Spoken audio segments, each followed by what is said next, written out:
आप सोओगे कि नहीं सोओगे, मैं सोने का रुका हूँ।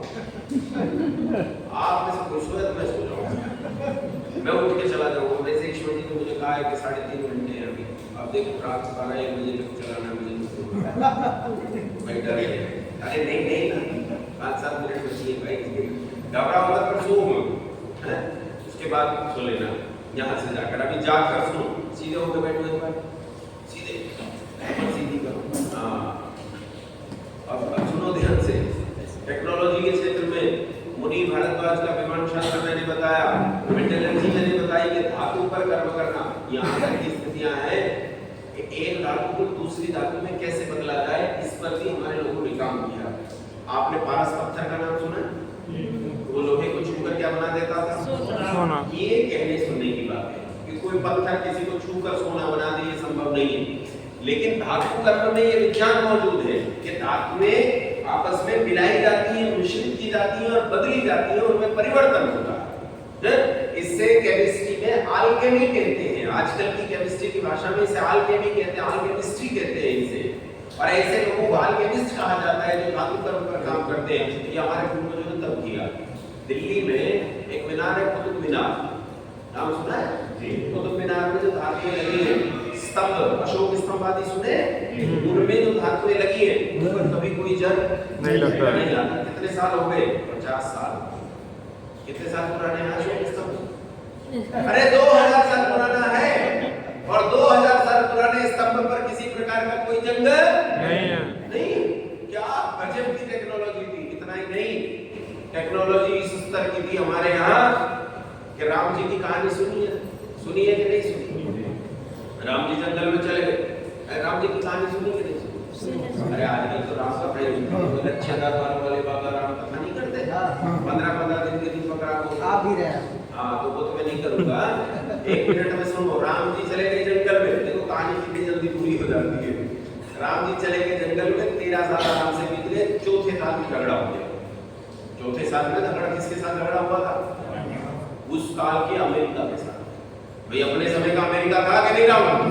उसके साथ युद्ध हो गया, और युद्ध हुआ, पता चला कि मां भगवती जानकी कहां है?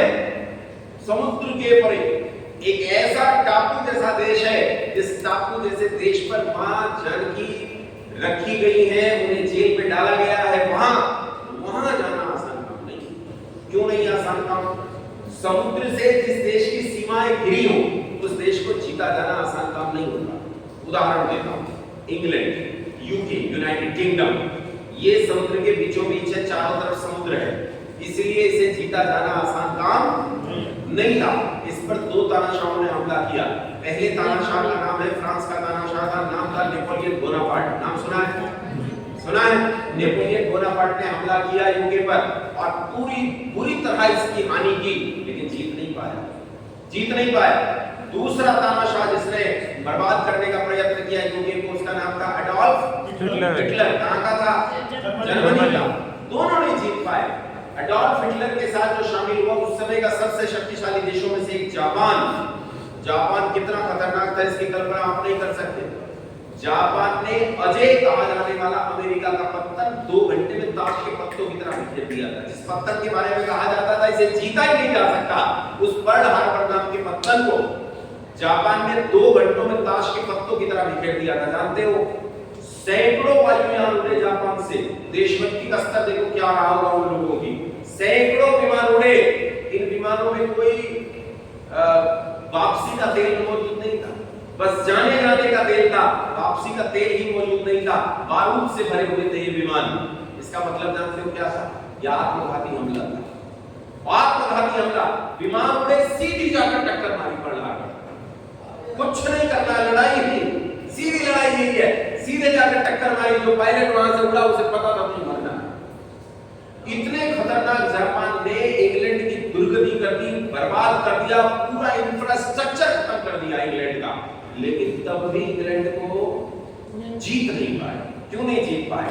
क्योंकि वायु मार्ग से जो हमले होते हैं उनमें 2 हानियां होती है। एक तो विमान नष्ट, दूसरा पायलट नष्ट। पायलट जो नष्ट होता है ये बहुत बड़ी हानि होती है, क्योंकि एक पायलट को तैयार करने में करोड़ों रुपया खर्च होता है।